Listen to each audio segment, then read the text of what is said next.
घोंसला का घोंसला और सोन चिड़िया जैसी फिल्मों में काम कर चुके रणवीर शौरी ने एक बार फिर से बॉलीवुड का काला चिट्ठा सबके सामने खोल दिया है और उसमें इन्होंने इस बार नाम लिया है सुशांत सिंह राजपूत का भी। जी हां, मैं आपको बता दूं कि फिल्म सोन चिड़िया में रणवीर शौरी और सुशांत ने साथ में काम किया था और रणवीर शौरी ने इस इंटरव्यू में यह भी कहा है कि जिस वक्त वो सुशांत के साथ इस फिल्म को शूट कर रहे थे उस वक्त उनकी सुशांत के साथ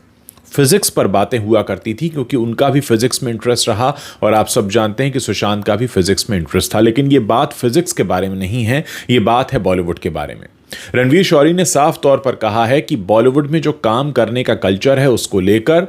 जब से सुशांत सिंह राजपूत का अचानक निधन हुआ है इसको लेकर कई बार चर्चा हुई है और उन्होंने ये भी कहा कि मेरे साथ भी वैसा ही हुआ था।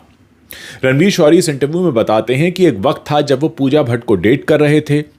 और क्योंकि वो पूजा भट्ट को डेट कर रहे थे इसलिए उनके मन में महेश भट्ट को लेकर काफ़ी सम्मान था, वो उनकी काफ़ी रिस्पेक्ट किया करते थे। लेकिन उनकी इसी भावना का इस्तेमाल उन्हें मैनिपुलेट करने के लिए किया गया, यानी उनकी इस बात का फ़ायदा उठाकर उन्हें कई बार कुछ प्रोजेक्ट से बाहर कर दिया गया। रणवीर शौरी ये भी कहते हैं कि बॉलीवुड में कोई भी खुलकर इसके बारे में बात नहीं करेगा, लेकिन वो इसके बारे में खुलकर बात करना चाहते हैं। और उन्होंने इस इंटरव्यू में साफ तौर पर बताया है कि कैसे इंडस्ट्री के बाहर से आने वाले लोगों का शोषण किया जाता है, सबके सामने किया जाता है और वो चाहकर भी कुछ नहीं कर पाते। इसी इंटरव्यू में और क्या क्या कहा है रणवीर शौरी ने, मैं आपको इस वीडियो में बताने जा रहा हूं। देखिए, वो साफ तौर पर कहते हैं कि मेरे मन में मिस्टर भट्ट यानी महेश भट्ट को लेकर काफ़ी सम्मान था और उन दिनों हमारे बीच कोई विवाद भी नहीं था। उस वक्त मैं उनकी बेटी पूजा भट्ट को डेट भी कर रहा था। उस वक्त मैंने नोटिस किया कि मेरे मन में उनके प्रति जो भी सम्मान था उसका उपयोग मुझे मैनिपुलेट करने के लिए किया जा रहा था। मेरे साथ बहुत ही दोगला व्यवहार किया जा रहा था। ये ऑन रिकॉर्ड बोला है रणवीर शौरी ने, सीधे महेश भट्ट को निशाना बनाया है और बॉलीवुड में जो दोगला व्यवहार चलता है उस पर खुलकर अपनी बात कही है। मैं आपको यह भी बता दूं कि रणवीर ने सुशांत का भी जिक्र किया इस इंटरव्यू में और कहा कि सुशांत के निधन के बाद इंडस्ट्री का जो वर्क कल्चर है और यहां जो गैंगबाजी चला करती है उस पर काफ़ी डिबेट अंदरूनी लोगों के बीच में शुरू हुई है कि भाई ये क्या हुआ।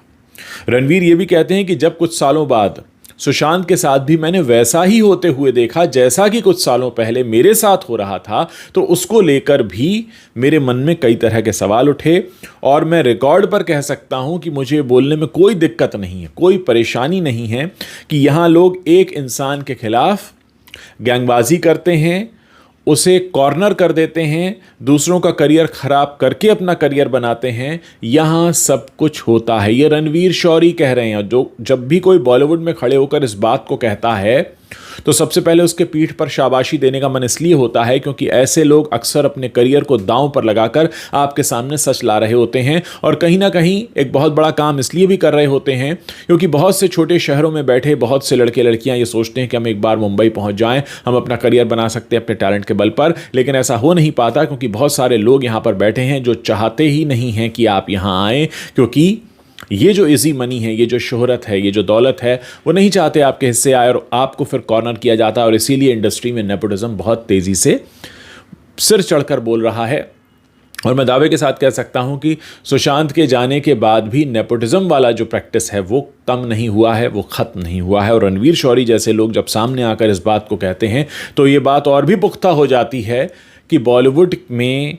ऐसे लोगों को किनारे किए जाने की कोशिशें पहले भी होती रही हैं, अभी भी हो रही हैं, जो कि बॉलीवुड के उस सिस्टम के बाहर की फैमिली से आते हैं। इसी इंटरव्यू में रणवीर शौरी ये भी कहते हैं कि मुझे सुशांत के साथ बिताया गया वक्त इसलिए भी याद आता है क्योंकि मैं उनके साथ फिज़िक्स डिस्कस किया करता था। जब हम सोन चिड़िया के लिए शूट कर रहे थे तो 2 महीनों तक हमने साथ में वक्त बिताया और ऐसे कई मौके आए जब मैं और सुशांत बैठकर फिज़िक्स डिस्कस किया करते थे। साथ ही शौरी ने यह भी बताया कि जहां ये लोग शूट कर रहे थे उसी शूट के दौरान एक बार चंद्र ग्रहण पड़ना था। उसे देखने के लिए सुशांत ने मुंबई से अपना टेलीस्कोप मंगवाया, उसे गार्डन में सेट किया और फिर हमने साथ में बैठकर उस चंद्र ग्रहण को देखा। रणवीर और सुशांत आप जानते ही हैं कि सोनचिड़िया जो फिल्म आई थी 2019 में, उसमें दिखाई दिए थे। ये फिल्म बॉक्स ऑफिस पर तो फ्लॉप हो गई थी, लेकिन क्रिटिक्स ने काफ़ी तारीफ़ की थी। और मैं आपको बता दूं कि रणवीर शौरी जो हैं वो पूजा भट्ट को लंबे समय तक डेट करते रहे। बाद में कोंकणा सेन शर्मा से उनकी शादी हुई, दोनों के एक बेटा भी है, अब अलग हो चुके हैं। लेकिन एक बहुत बड़ी बात है दोस्तों, जिस पर मैं हमेशा बात करता रहा हूं, आगे भी करता रहूँगा, कि बॉलीवुड में बहुत हद तक ये गुटबाजी चला करती है कि एक कोई शख्स जो बाहर से आया है, आइए हम उसे किनारे कर देते हैं ताकि कहीं वो हमारे लिए खतरा ना बन जाए। तो क्या सुशांत के साथ भी यही हुआ था? आज सुशांत के जाने के इतने महीने बीत चुके हैं, लगभग 45 महीने का समय हो चुका है। उसके बाद अगर ये बात उठ रही है और रणवीर शौरी सामने आकर इस बात को कह रहे हैं, तो यहां ये कोई पब्लिसिटी लेने की कोशिश नहीं है। यहां ये वो सच है जो भेदता हुआ सच है, जो सीधे चोट करता है उस सिस्टम पर कि क्या हमारे देश की जो लोकतांत्रिक व्यवस्था है उसके बीच में एक फिल्म इंडस्ट्री इस तरह से पनप रही है जहां कोई डेमोक्रेसी नहीं है, जहां कुछ लोगों की तूती बोलती है, जहां कुछ लोगों की धौंस चलती है, जहां कुछ लोगों की दादागिरी चलती है, जहां वो पर्दे पर दिखाते हैं कि वो हीरो हैं, लेकिन पर्दे के बाहर हर वो काम होता है जो खलनायकों का है। ये तमाम बातें हैं, ये सारे सवाल हैं जो एक बार फिर से खड़े हो जाते हैं। और मैं अपने प्लेटफॉर्म पर हमेशा से ये कहता रहा हूं कि बॉलीवुड में कई तरह की गंदगियां हैं, कई तरह के काले सच हैं, काले चिट्ठे हैं, बहुत सी ऐसी चीज़ें हैं जिनको सामने लाने की ज़रूरत है। बहुत कम लोग इस बात की हिम्मत कर पाते हैं, सामने से आकर कह पाते हैं, क्योंकि बॉलीवुड को कवर करने वाले ज़्यादातर जर्नलिस्ट ऐसे हैं जिन्हें संबंध बनाकर चलना अच्छा लगता है, जिन्हें अपना पीआर मेंटेन करना अच्छा लगता है, जो बड़े गुडी गुडी से सवाल पूछते हैं, जो कंट्रोवर्शियल चीज़ें नहीं पूछते, जो अपना एक पीआर मेंटेन करके चलना जानते हैं। और यही वजह है दर्शकों की आपके सामने कभी सच आ नहीं पाता, और फिर हमारे जैसे लोगों को वो कोशिश करनी होती है, जिसके बाद हम तो बहुत से लोगों के निशाने पर आ जाते हैं, लेकिन आप तक सच पहुंचाने की जो जिम्मेदारी है वो हमें पूरी करनी होती है, कुछ इसी तरह का खतरा मोल लेकर। रणवीर शौरी जैसे लोग हैं, मैं उनका शुक्रिया अदा करना चाहूँगा जो सामने आकर बार बार इस बात को कहते हैं। जैसे पिछले दिनों विद्युत जम्वाल ने भी एक मुद्दा उठाया था जिसमें उन्होंने कहा था कि क्रिटिक्स पैसे मांगते हैं, बहुत कुछ चलता है यहाँ पर। ऐसा नहीं है कि सिर्फ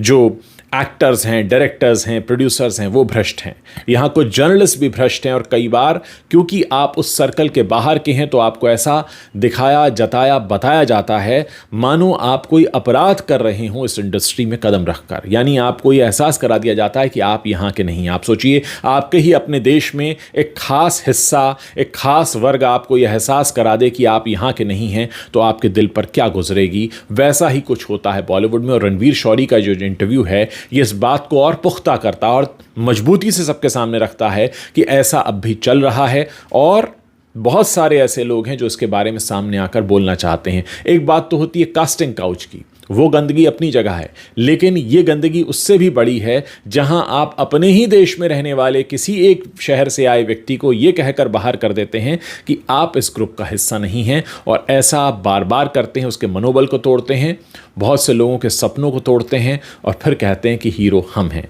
आप सच बताइए, हीरो कौन होते हैं? आप इस वीडियो को देखने के बाद आपके मन में जो भी प्रश्न आ रहे हैं, विचार आ रहे हैं, राय आ रही हैं, सलाह आ रही हैं, या आप रिस्पांस देना चाहते हैं, जल्दी से इस वीडियो के नीचे लिखना मत भूलिए। मैं इंतज़ार कर रहा हूं आप सभी के रिस्पॉन्सेस को पढ़ने का।